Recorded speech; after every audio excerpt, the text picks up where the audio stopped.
ओम श्री सद्गुरु परमात्मा ने नमः। श्रोता बंधु से दिन तो आम शुणुले नारायण माँ अज्ञात जड़े से कदली गछ चेर अमृतभंडा गछ चेर नहीं कि तार विश्वास द्वारा तार जो कल्याण हो गला सेटा को आमे ही रचना करूँ। से दिन कथा से नारायण स्वयं प्रवचन राति जो प्रकार से कहले दैनिक संध्या समय 5टा हो 10टा हो 20टा हो केतटा लोक भी केत जन भी बसतु निश्चय से किछ समय कथा कहते समस्त कल्याण पाई। से दिन कथा आरंभ कले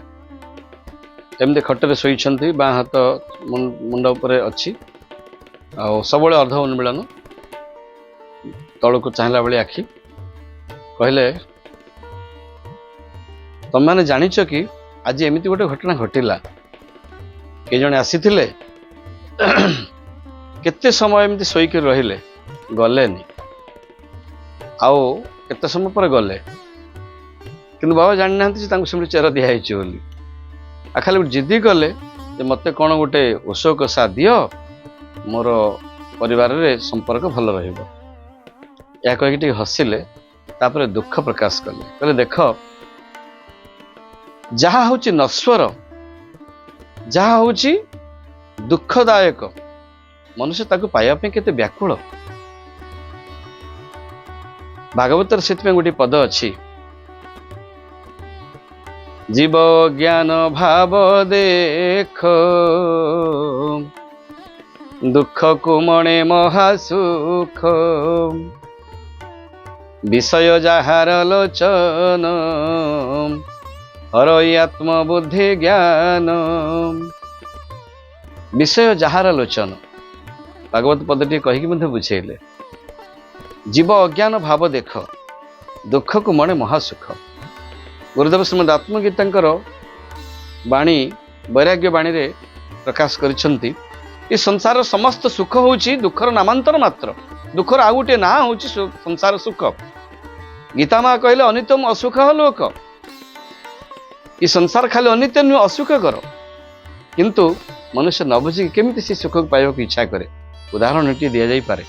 भोकिला कुकुर सुखिला हाड़ पाटी भितर पुरेकी चोबौछि हाड़े तो रस नहीं ना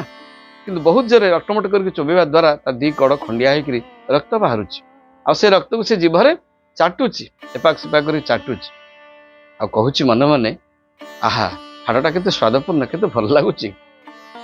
सही प्रकार जीव अज्ञान भाव देख दुख जहाँ दुख ताकू मनुष्य महासुख प्रकृति सुख अच्छी कौटी गुरुदेव कहते सुख शांति आनंद ये आकाश रे बसा बांधी कि नहीं आकाश रे फलुनी कि माटी तले पोता है कि नहीं अच्छी निज ठारे निज पाखरे जस्तत्मरतिरेवस्यात् आत्मतृप्तस्य मानव गीता माँ कहले निज ठारे से आत्म शांति जेतेबेले मन परमात्मा को चिंतन करिवो जेतिक समय चिंतन करिवो परमार्थ भावना रहिवो सेतिक समय शांति पाइबो। तो संसार विषय जहाँ मनयुक्त जे ही संस्पर्श जा भोगा दुख जो नहीं बोते संसार विषय जो इंद्र मान संस्पर्श आसी भोग हुए ता दुख ही दुख दिए ये सुख आसला कौटू दुखालय अश्वासतम ये दुखर भंडार जमी हाट बजार बसी थाए यहाँ सुखुआ हाट यहाँ परिवा हाट यहाँ लुगा हाट यहाँ चपल हाट सेमती दुखर हाट बसी जो दुकान सामने लिखाई वस्त्रालय से वस्त्र मिल ना कौन औषध खोजिले मिल जो औषधालय लिखाई से चपल खोजिले केमती मिल सेमती दुखालय परिचय देदेले गीता माँ कहले दुखालयम अश्वाश्वतम ये अनित्य अश्वाश्वत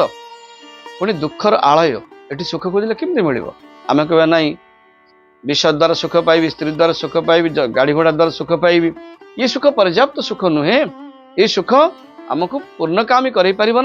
मुहुर मुहुर मुहुर मुहुर कामना सृष्टि कर तेणु एथिपाई सावधान जो सुख बारंबार दुख दिए बहुत किसी बुझेले कहले देख गोटे लोक केते परिश्रम कला भूई रे शोची जेते उठेले जेते डाकिले उठिला नहीं केते समय जाए खाली जिद्दी कला कौन मते कौन गोटे दियो मो स्त्री सहित मु भलरे चली पारिबी भल कथा सेटा किसी खराब कथा नुहे बापा गुरुदेव कहउछन भाषा नारायण बाबा किंतु यही सुख पाई एते कष्ट करि पारिल जदि सेतिकी कष्ट करिथांत भगवान को पाइबा पई सोई थांत सेमती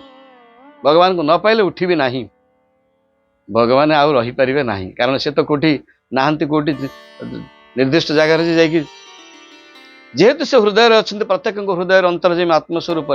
दिव्य स्वरूप प्रत्येक श्वास प्रश्वास चेतन स्वरूप अत्र तत्र सर्वत्र विद्यमान सर्वस्वरूप सर्वनाम सी आसा कौन समय लगे तो स्त्री सहित मोर संपर्क भल रहू बा मो परिवार भल रहू ये प्रकार भगवान पाखे प्रार्थना करा कि खराब नुहे कि से केते कष्ट कला मो स्त्री सुखर वंचित अच्छी स्त्री सुख मत मिलू बोली गुरुदेव कहते से कष्ट जब भगवान को पाइबा करता तो संसार ता पछरे गोड़े था आ भगवान तक से मुहूर्त प्राप्त हो पारि था परिश्रम करा जाओ संसार सुख पाइबा नुहे परमात्मा को पाइबा संसार सुख आपे आपे प्राप्ति हो सूर्य को मुख कर दौड़ा पछरे छाई गोड़ेब आज्ञा आदि छाई पछरे गोड़ेबा सूर्य को पछ कर दाइबा तो छाई पछरे आम गोड़ेबा एथि आमको सावधान रहा पड़ो से भागवत भाषा कहुई आम टे भावी नवा प्रकृत सुख हो कि शांति हो कि आनंद हो तार स्वरूप कौन परवर्ती अध्याय श्रवण करवा आम प्रकृत शुभ कौन आ लाभ कौन से पर्यंत समस्त प्रणाम।